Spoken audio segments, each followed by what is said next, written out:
Buen día. El día de hoy les informaremos sobre unos puntos interesantes que se podrán aplicar en carreras universitarias o en espacios empresariales, logrando en sí una mayor explicación y o investigación sobre algún tema en específico. Estos puntos son normas APA, artículo científico, problema de investigación, diagrama de Ishikawa y método de planificación SOP. Y para esto tenemos invitados especiales. Son estudiantes de la Universidad Inca de Colombia del programa Ingeniería Mecánica. Sus nombres son Ferney Marín, James Rodríguez, Genir Alexis Alarcón, Miller Alfonso Torres y quien les habla Jenny Zulay Pedraza, quienes les contaremos sobre cada uno de estos puntos. Ni más preámbulos, empezamos con Ferney Marín. Ferney, ¿qué nos puede comentar sobre este primer punto de las normas APA séptima versión? Buenas noches, compañeros. El día de hoy les vengo a hablar a ustedes cómo debemos usar las normas APA séptima edición. Primero que todo debemos saber que las normas APA son un conjunto de directrices para la redacción y presentación de trabajos académicos.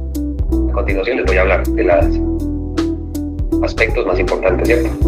Entonces estamos hablando de la estructura del documento, que entre la estructura del documento irá una portada que debe incluir un título del trabajo, el nombre del autor, la institución donde está estudiando, el curso, el nombre del profesor y la fecha, ¿cierto? También está el cuerpo del texto, organiza el contenido de secciones como introducción, método, resultados y discusión. También tenemos las referencias. Al final del documento debemos incluir la lista de todas las fuentes citadas siguiendo un formato específico. El formato del texto, que en el formato no se aceptan varios tipos de letras, ¿cierto? Y fuente. Ejemplo, las más usadas son Calibri, tamaño 11, Arial, tamaño 11 y Times New Roman, tamaño 12. El interlineado se usa un interlineado de 1.5 doble. Las márgenes de 1 pulgada en todos los lados. Otra cosa que debemos tener en cuenta es la citación de la fuente, ¿cierto? Y en la citación de la fuente tenemos las citas del texto que utilizan un formato autor, fecha. Las listas de referencia deben seguir un formato específico, ejemplos, el libro, apellido, año, título del libro, en cursiva, la editorial. El artículo, si es un artículo, debemos de tener en cuenta el apellido, el año, el título del artículo. Debemos de tener en cuenta el uso de los títulos y los subtítulos. Tenemos 3 tipos de título. Título de nivel 1 centrado en negrilla, título de nivel 2 alineado a la izquierda en negrilla, título 3 alineado en la izquierda en negrilla cursiva. También debemos de tener en cuenta las notas y las apéndices. Pueden incluir notas al pie o al final para aclaraciones o formación adicional. Los apéndices se utilizan para material complementario que no es esencial en el texto principal. Revisiones y recursos. Siempre debemos consultar la guía oficial del manual de la publicación de APA para obtener ejemplos y aclaraciones sobre las situaciones específicas. Los ejemplos de formato general. La portada debe llevar su título del trabajo, nombre del autor, la institución donde está, el curso, el nombre del profesor y la fecha. El cuerpo del texto debe llevar introducción, métodos, resultados y discusión. Y también debemos de tener en cuenta las referencias. Eso es todo por hoy, muchachos. A continuación, James Rodríguez nos va a contar sobre qué es un problema de investigación. ¿Qué es un problema de investigación? Un problema de investigación es una pregunta o situación no resuelta que se formula con el propósito de ser estudiada y analizada a través de una investigación científica o académica. Representa una brecha en el conocimiento o una incertidumbre sobre un tema específico, y su solución requiere la recopilación, análisis e interpretación de datos que ofrezca una respuesta y explicación concreta. ¿Cómo se caracteriza el problema de investigación? A través de la relevancia que tiene el problema, que debe ser significativo y contribuir al avance del conocimiento de un área específica. Debe ser clara y precisa, bien definida y expresada de manera que sea comprensible y delimitada. Debe tener viabilidad, que debe ser abordada dentro de los recursos y el tiempo disponible del investigador. También puede contemplar innovación o pertinencia. El problema debe abordar un vacío en la literatura existente o cuestionar una situación práctica con el objetivo de mejorar o comprender mejor el fenómeno estudiado. Veámoslo a través de 3 ejemplos sencillos. Las ciencias sociales, por ejemplo, cuando el impacto del uso de las redes sociales en el bienestar emocional de los adolescentes. En el tema de la salud, ¿qué efecto tiene un nuevo medicamento en el tratamiento de la enfermedad específica? En el tema de la ingeniería, ¿cómo se puede mejorar la eficiencia energética de los sistemas de transporte urbano? ¿Cómo se estructura un problema de investigación? A través de un contexto. Se enmarca el problema con un contexto general para explicar por qué es importante. A través de la formulación del problema. Se plantea la pregunta de investigación y el objeto que pretende alcanzar. A través de la justificación. Se explica la importancia de resolver ese problema y su relevancia para el campo estudiado. Un problema de investigación es un punto de partida para un estudio y una guía al investigador en la búsqueda de soluciones o respuestas, lo que permite generar conocimiento nuevo y mejorar el existente. En la actividad de los investigadores tiende a originar sus ideas en su experiencia disciplinaria, en la simple observación de la realidad dentro de su propio contexto o en la revisión crítica y lógica de biografía específica que permita seguir pautas, identificar brechas en el conocimiento e incluso en la transformación. Existe un tipo de proyectos de investigación aplicada que mejor podría clasificarse como proyecto de relevancia científica, porque es el que trata de confirmar nuevas teorías existentes a nivel global, teniendo presencia condiciones específicas en los países donde se desarrolla, así como se trata de investigación original, pero pueden contribuir a generar nuevo conocimiento. Los enfoques de investigación pueden organizarse en varias categorías. Una categoría de estas es la creación. Este enfoque se crea en el desarrollo de ideas completamente nuevas, en el proceso de ideación que implica la generación de conocimiento original que no existe previamente. A menudo surge la creatividad a través de la observación de un problema no resuelto o nuevas oportunidades en el mercado. Un ejemplo que nos puede aproximar a entender este enfoque es, por ejemplo, el desarrollo del primer teléfono móvil. Fue un proceso de creación, ya que no existía un precedente similar en el mercado. Confirmación de una tesis o investigación. Este enfoque se basa en la validación de hipótesis, teorías o conceptos existentes, a menudo en su utilización en investigación científica, donde los innovadores buscan confirmar o desmentir una idea o suposición basada en unos datos previos.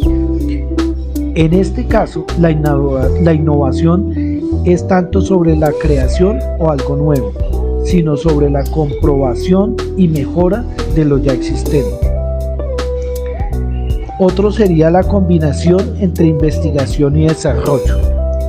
Así se combina la creación de nuevos conocimientos, la investigación, con su aplicación práctica, que es el desarrollo. Este enfoque suele tener como objeto mejorar productos, procesos o servicios existentes a través de la combinación de investigaciones científicas con la implementación tecnológica.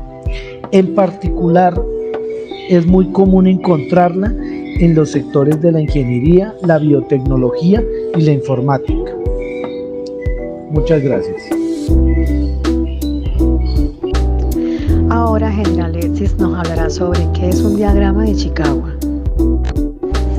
A continuación voy a explicar brevemente qué es un diagrama de Chikawa, cómo se debe realizar y para qué sirve ese diagrama con un breve ejemplo. ¿Qué es un diagrama de Chikawa? El diagrama de Chikawa, también conocido como diagrama de espina de pescado o diagrama de causa y efecto, es una herramienta visual que se utiliza para identificar las posibles causas de un problema o efecto específico. Es como un mapa que nos ayuda a entender por qué algo está sucediendo. ¿Cómo se realiza un diagrama de Chikawa? Son 5 características principales para poder hacer un diagrama, que es: primero, definir el problema. Lo primero es identificar claramente el problema que queremos analizar. Por ejemplo, los productos están llegando tarde a los clientes. Ese sería el problema. Dibujar la espina central. Se traza una línea horizontal que representa el problema principal, donde se va a colocar las posibles causas. Tercero, es identificar las categorías de causa. Se dibujan líneas más pequeñas que se conectan a la espina central, que se llaman causas, representando las posibles categorías. Las categorías más comunes son las 6M. Mano de obra, que son las personas involucradas al proceso. Máquinas, son los equipos y herramientas utilizados. Materiales, es la materia prima y componentes. Método, es el procedimiento y proceso. Mediciones, son los datos y controles. Medio ambiente, las condiciones físicas del entorno. Identificar las causas específicas. En cada categoría se añaden ramas más pequeñas, subcausas, para identificar las causas específicas del problema. Por ejemplo, en la categoría mano de obra podríamos identificar causas como falta de capacitación, desmotivación o exceso de trabajo. Por último punto sería analizar y priorizar las causas. Una vez que se ha identificado todas las posibles causas, se analizan para determinar cuáles son las más importantes y cuáles podrían estar contribuyendo más al problema. Ahora, ¿para qué sirve un diagrama de Chikawa? Sirve para identificar las causas raíz de un problema, fomentar el trabajo en equipo. Por último punto es tomar decisiones basadas en datos. En resumen, el diagrama de Chikawa es una herramienta muy útil para resolver problemas de manera sistemática y colaborativa. Al visualizar las causas de un problema, se facilita la búsqueda de soluciones efectivas en solo una imagen. Muchas gracias por escuchar esta pequeña explicación y lo más que hayan entendido. Seguimos con Miller Alfonso Torres, que nos va a aclarar 5 grandes pasos de los métodos de planificación SOP. Bueno, ¿qué tal, compañeros? ¿Cómo estamos? La planeación de proyectos orientados a objetivos, o también llamada SOP por sus siglas en inglés, la podemos interpretar en 5 grandes pasos, que son participantes, problemas, objetivos, actividades y monitoreo. Entonces, ¿cómo trabajamos con eso? Primero, realizamos un análisis de los participantes. ¿Quién más va a estar involucrado en este proyecto? ¿A quién vamos a afectar y de qué manera? ¿Quiénes se van a beneficiar y de qué manera? ¿Y quiénes van a estar involucrados? Y también debemos definir qué papel juega este individuo dentro de la planeación y dentro del proyecto que vamos a desarrollar. Ese es el primer punto, donde analizamos los participantes que están involucrados. Después de esto vamos a realizar un análisis del problema. ¿Pero qué vamos a hacer en ese análisis del problema? Vamos a contestar 2 preguntas súper importantes, estas 2 preguntas. ¿Qué está mal? ¿Y qué necesita solucionarse? Al darle respuesta a estas 2 preguntas, surgen otras nuevas preguntas, que es ¿por qué pasa esto? Entonces, ahí lo más adecuado es ir haciendo un árbol de problemas donde en el centro vamos a poner el problema central que queremos resolver con el proyecto que tenemos en mente, y de acuerdo a esto, resolviendo esas preguntas: qué está mal, qué necesita solucionarse, pasamos luego a preguntarnos por qué pasa esto, y estas respuestas son las causas que ayudarán a entender la raíz del problema central que nosotros nos proponemos resolver con el proyecto que tenemos. Como tercera medida y en tercera instancia tenemos el análisis de objetivos, y aquí la pregunta a resolver en este paso es: ¿qué queremos lograr? Aquí en esto, así como anteriormente hicimos un árbol de problemas, ahora lo que vamos a realizar es un árbol, pero ya no de problemas, sino de soluciones. Entonces, este árbol de soluciones es lo que nos va a ayudar a centrarnos en los objetivos. ¿Por qué? Porque esa solución nos va a llevar a trazarnos unos objetivos y unas metas a mediano, corto y largo plazo. Entonces, este punto es súper importante porque ya le vamos dando solución al problema que nos planteamos en el primer paso. En el cuarto paso vamos a realizar un plan de actividades y recursos. Aquí en este paso la pregunta que vamos a resolver es: ¿qué hacemos y con qué? Entonces aquí vamos a definir un plan de acciones para realizarlas con el fin de lograr los objetivos que nos trazamos en el paso anterior, que también nos van a llevar a solucionar el problema que vamos a atacar con este proyecto, que vamos a solucionar con este proyecto. Entonces, en este paso también realizamos acciones necesarias para cumplir los objetivos. Aquí nos organizamos las tareas, aquí le ponemos un doliente a cada tarea, quién la hace, cuánto tiempo se va a llevar a cabo esta tarea, y también tener en cuenta que aquí en este paso se deciden qué recursos se van a necesitar para esas tareas, como dinero, tiempo, gente, materiales. Entonces este paso es bien importante, que tiene que ir bien alineado con el objetivo que se propuso y con las soluciones que vamos a dar. Y en el quinto y último paso tenemos el monitoreo y la evaluación, que básicamente es cómo lo medimos, cómo vamos a medir, cómo vamos a verificar que lo que estamos haciendo sí está funcionando, que desde el principio tenemos que saber cómo vamos a medir el éxito de cada actividad, de cada acción. Entonces, durante el proyecto vamos chequeando en qué dirección va, si va en la dirección correcta, si el plan que hicimos se ajusta a los objetivos, si el plan que hicimos es verdaderamente coherente con los objetivos que tenemos, si verdaderamente vamos a lograr solucionar el problema que vamos a tratar en este proyecto. En este paso se tiene un control del avance y nos da las pautas para poder mejorar sobre la marcha. Así básicamente es el principio de planeación de proyectos orientada a objetivos. A continuación les voy a hablar sobre qué es un artículo científico.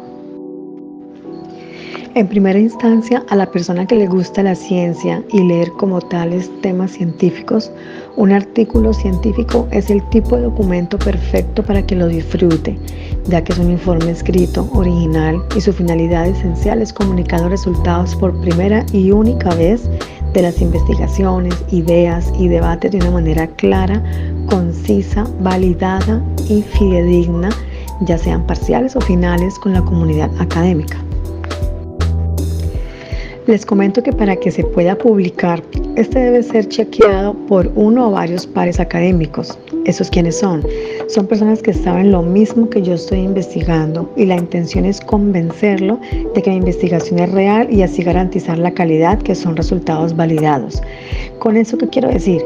que si se publica es porque ya ha pasado por un método científico como instrumento de creación de conocimiento, dándole valor y la relevancia necesaria para su publicación y de esta manera hasta lograr créditos por este artículo. ¿Dónde se publica? A través de congresos de investigación, sea nacional e internacional o revistas científicas, en la cual se debe seleccionar adecuadamente el tipo de nivel de calidad y de proyección. Si una investigación no se publica, sencillamente no existe. Características. Primero, resultados validados y fidedignos, hasta la posibilidad de obtener créditos. Segunda característica, originales. Si existen 2 o más, ya serían copia. Tercera, presentados en revistas o eventos científicos, con el fin de obtener más valor. Cuarta característica, rigor científico, seguir la estructura, el proceso y verificado por uno o varios pares académicos para que se registre como un documento de investigación. Y como quinta característica, estos artículos tratan un problema científico, es decir, que solo sean temas de ciencia. Sobre la estructura de un artículo científico, esta varía de acuerdo con lo investigado, podría ser varios métodos o solo uno. Generalmente se maneja de la siguiente forma. Título es una pequeña descripción del documento que sea atractivo y que no exceda las 12 palabras.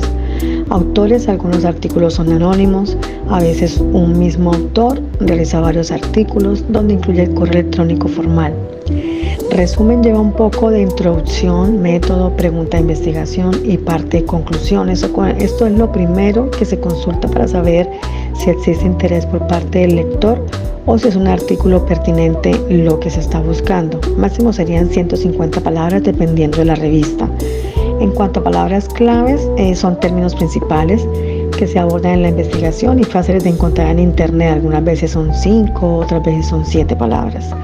Respecto al resumen y las palabras claves, hay revistas que piden la traducción. Importante, sí o sí debe aplicarse IMRD. ¿Qué significan estas 4 letras? Introducción, material, metodología, resultados y discusión. La introducción es la explicación al lector de cómo entender la pregunta que se investiga, es decir, la problemática. Siempre se debe hablar en pasado, incluyendo en párrafos de justificación y objetivos principales de la investigación. Material y metodología. ¿De qué se trata? ¿Qué se empleó para resolver la investigación? Por ejemplo, ¿qué tipo? Si fue descriptivo, explicativo, estudio de caso, qué técnicas o instrumentos se utilizaron, como por ejemplo si fue la observación, la entrevista, encuestas, fichas, todo ese tipo de detalles. Comentar qué tipo de población y muestra se realizó en caso de estudio, qué fórmula, cuál fue la que se incorporó, por ejemplo, o en caso de estratificación, con qué criterios se estableció. O sea, tener el dato de dónde se llevó a cabo dicha investigación, su ubicación, cantidad de personas, etc. Dejar claro para que el lector denote toda la investigación completa y su procedimiento. Resultados es el corazón del artículo, lo que todo lector quiere leer cautelosamente. Primero ordenados de acuerdo con los objetivos. Si son varios, lo mejor sería utilizar una tabla para que se vea más claro.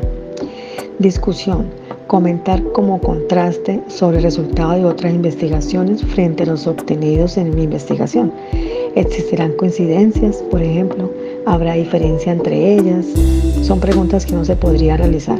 Proponer al lector de una manera delicada una sugerencia de nuevos interrogantes, como en un último párrafo de mi discusión, los cuales pueden ser producto de futuros estudios de investigación porque ya no abarcan en la que se realizó.